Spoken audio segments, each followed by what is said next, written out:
One Piece 1136 finally dropped today, and man, it's been a long time coming. We have a few things to theorize and speculate about in this chapter because Oda dropped literally a banger, bro. And it feels like it's been an eternity since he dropped 1135. But without further ado, let's get into the meat and potatoes of this chapter. So during the feast with the Straw Hats and the rest of the giants, um, we gonna skip over the little slice of life that they had, the great moments that we all enjoy.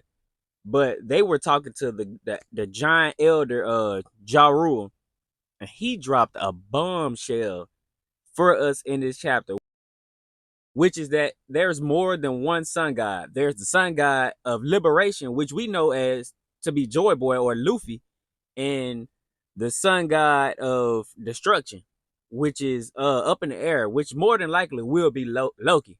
But everybody just don't understand, like, bro, how mind blowing that is, bro.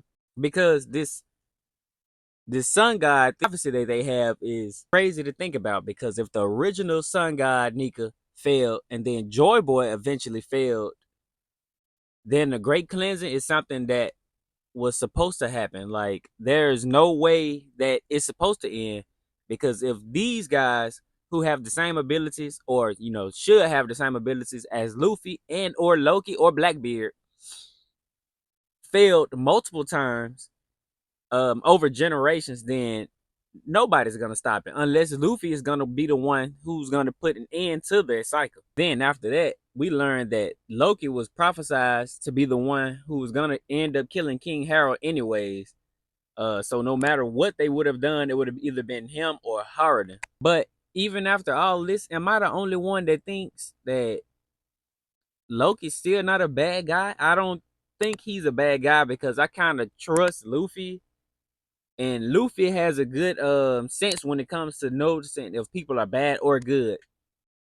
So Luffy, along with Zoro and Nami, they all tag along to go see for themselves if Loki is this bad guy that all the giants are saying that he's supposed to be. Then we segue over to the underworld, where the two Holy Knights were confronting Loki and trying to get him to join the ranks of the Holy Knights.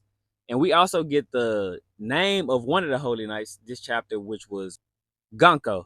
We still don't know what Stab's name is. That's what the community is calling him. But I'm getting the idea that he really may not be Shanks, because it was one point in this chapter where he was still asking about intel about Loki, and we know that Shanks has met Loki on previous occasions.